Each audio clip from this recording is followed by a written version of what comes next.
Good evening, boys and girls. It's time for another bedtime story with Miss Alonso. As I was working in my classroom today, I came across a book that my boys and girls absolutely loved. When I read the story, they belly laughed so hard and were so loud, but they really enjoyed it. And also the characters in the story learn a lot about each other and their jobs that they have on the farm. So tonight I'm going to read you a story called Three Hens and a Peacock. I hope that you will enjoy tonight's story as you get ready for bed. There's our three hens and our peacock. Three hens and a peacock. Things were quiet on the Tuckers' farm. The cows chewed their cud. The hens clucked and pecked and laid their eggs. So this is the Tuckers' farm. We've read about Farmer Brown and his farm, and I see a red delivery truck. I wonder what they ended up having delivered. The old hound stretched out on the porch, watching and listening. Once in a while, someone would stop to buy tomatoes or corn or perhaps a quart of milk. Nothing unusual happened there until now we can see something fell out of the delivery truck, and it's a box. It's taken a tumble. There's their tomato stand. I wonder what's inside that box and if that was supposed to happen until that peacock showed up. That's what was inside the box. Oh, but he looks very dizzy and confused. I am not so sure Peacock is supposed to be here. The cows and the hens and the old hound kept right on doing what they'd always done. But that peacock had never lived on a farm. He had no idea what to do. So he spread his fancy feathers and started to shriek. They do have such beautiful feathers. He wasn't sure what to do. Have you ever seen a peacock on a farm before? I've never seen one on a farm, but I have seen several at the Chattanooga Zoo, and they just wander around wherever they want to. They won't leave the zoo, but they will just wander around. They don't have to stay inside of an exhibit. I thought that was really neat. I thought they were loose the last time we went to the zoo. Eventually, the peacock wandered down to the road. When cars whizzed by, he shook his feathers and cried out in his loudest voice. Of course, folks stopped for a closer look. Look at all the people stopping and pointing and taking pictures. He's starting to smile now. I think he's sort of found his place because he's never been on a farm. Day after day, more folks stopped to admire the peacock, and they all bought tomatoes and corn, eggs, and milk. Business on the Tuckers' farm was booming. Everyone seemed happy to have visitors stopping by. So the peacock actually helped bring more customers to the Tuckers' farm, and they're selling way more eggs and milk and tomatoes and corn. All their fresh produce. Here's Peacock, and look though, here come the three hens out of their hen house, and look at their facial expressions. I'm not so sure they are as happy as some of the other people on the Tuckers' farm. But trouble was brewing in the hen house. The hens were squawking and clucking and flapping their wings. We do all the work around here. I'd like to see that peacock lay one single egg. Exactly. He just struts around screaming. I suppose fancy feathers are more important than laying eggs. That lazy peacock gets all the attention, and we do all the work. So the hens in the hen house were not pleased.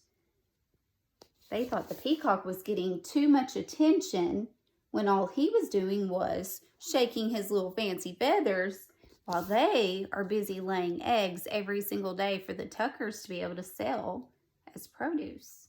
So they are not very happy with Peacock. The peacock had heard every word. For days he moped about, moaning and groaning. I wish I could be more useful around here. Humph! Clucked one hen. The others ruffled their feathers. The old hound stretched and slowly raised his head. Why not let the peacock stay here to be useful while you hens take the glamorous job down the road? So the old hound finally raised his head and came up with an idea. What if the peacock stays in the hen house and tries to lay eggs while the hens go down the road to try to get customers to stop? And the cows are listening in on this idea from the old hound. Do you think Peacock can lay an egg like the hens? We're going to have to see. The three hens began clucking to one another. What a wonderful plan! Yes, it's a fabulous idea. Oh, ladies, we must wear our fanciest beads, bangles, and bows. We must fancy up our feathers. We'll stop traffic for sure. Why, you girls know I can strut with the best of them. The peacock perked up too.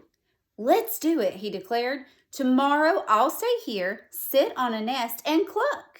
And we'll get all gussied up, said the hens. We'll be so glamorous. So the hens are so excited that they have a day where they do not have to lay any eggs. They get to get all dolled up in their fanciest jewelry and fancy feathers, while the peacock is excited because he wants to be helpful on the farm. He is going to go try to sit on the nest and cluck and lay an egg. Let's see how that works out. At sunrise the next morning, the hens strutted down to the road. Look at their bows and their bangles and their beads. They are all gussied up and fancy feathered. The peacock marched right to the hen house and poked his head inside. So here they go. The hens head to the road and Peacock heads inside the hen house. The hens flocked by the road waiting for a car. When they saw one approaching, they clucked and squawked and flapped their wings in a flurry of feathers. But every car whizzed right on by. Oh no. The hens were not able to get anyone to stop so far. Even in their fancy jewelry and bows and fancy feathers, they could not get anyone to stop. Maybe Peacock is having better luck. Let's see. The peacock sucked in his tummy and wiggled from left to right, trying to squeeze through the tiny hen house door. His front half was in, but his back half was out. Oh no, he couldn't even get inside the hen house very easily. That's going to be hard to lay an egg if you can't even get inside the hen house. Maybe he'll get in there. Down by the road, oh, the hens, let's check on them now.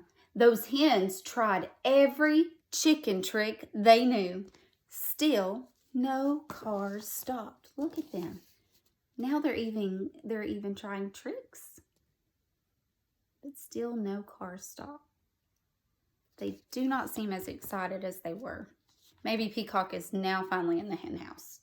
Finally, the peacock made it into the hen house. Yes, he held his breath and pushed with all his might. But no matter how hard he tried, he could not lay one single egg. Not one. Oh, he gets in the hen house, but no matter how hard he tried, he could not lay an egg. I wonder why Peacock could not lay an egg. The old hound stretched out on the porch, watching and listening. "What's that peacock doing in the hen house?" asked Farmer Tucker. "Who knows?" said Miss Tucker. "And what are those hens doing down by the road? Not a one of them is up here laying eggs." There's our old hound still watching and listening. "Well, the way things are going, we aren't likely to have anyone buying eggs today," said Farmer Tucker. "We need that peacock down there stopping cars." So now the Tuckers are starting to get worried. They have no idea, why are the hens by the road and why is Peacock in the hen house? No cars are stopping and no eggs are being laid. This is a big problem on the Tucker farm. When the peacock heard that, he smiled his biggest smile that you had ever seen on a bird's beak. I am helping, he thought. He squirmed back and forth until he popped out of the cramped hen house. Then he trotted off to find the hens. So Peacock heard what the Tuckers had said, and it made him happy. He realized he actually was helping them on the farm. So he is going to go let the hens know that he is getting people to stop so that they will buy the hens' eggs. The exhausted hens were all clucked out. Every feather was out of place. What a day! We couldn't get one car to stop. It's true. Why, most of them didn't even slow down. Look at the hens. Look at their faces. They seem so exhausted and irritated, and they just cannot believe it. Not one car stopped. The peacock met the hens as they trudged up the road. I can tell you, I'm no good at laying eggs, he said. I'm just not meant for it. So Peacock lets them know he is not very good at laying eggs. He is not meant to do that. One hen nodded. I put on my stellar strut and I even couldn't get one single car to stop, she said. I have to hand it to you, Fancy Feathers. Your job is harder than it looks. The other hen agreed. The peacock looked relieved. So now they have an appreciation for one another. The hens realize that the peacock's job is not as easy as it looks. And Peacock realizes he actually is helping on the farm because that's all he wanted to do in the first place when he arrived. So he realizes him getting people to stop is how he is helping. And the hens realize that now for them to be able to sell their eggs, they need Peacock to have cars stop. So the hens marched back to the hen house. The peacock strutted down to the road. The old hound stretched out on the porch, watching and listening. And things were quiet again on the Tuckers' farm. But I want you to look at this page. There's the old hound. Look at him. He's kind of grinning. Here's another type of truck. And there's a box. And it looks like, oh no, it's falling off. But look. We can see something sticking out, but that's the end of the story. So we have no idea what is inside of that box. So what my boys and girls get to do at the end of the story is they get to make a prediction about who do they think or what character do they think is going to arrive on the Tuckers farm. And then they can create a second story about the sequel of Three Hens and a Peacock. So that is something that you could do at home. You could even create your own book with your own illustrations, give it a title, and that way it becomes your own and it gives you something fun to do, especially on a rainy day or when it's too chilly to go outside. I do hope that you enjoyed this story. My boys and girls get a kick out of those hens getting all gussied up, and Peacock also trying really hard to lay an egg, which he is not meant to do. So I hope you enjoyed tonight's story. I cannot wait to read to you again soon. To my boys and girls, I love you and I miss you, and I cannot wait to see you again. I love you. Sweet dreams.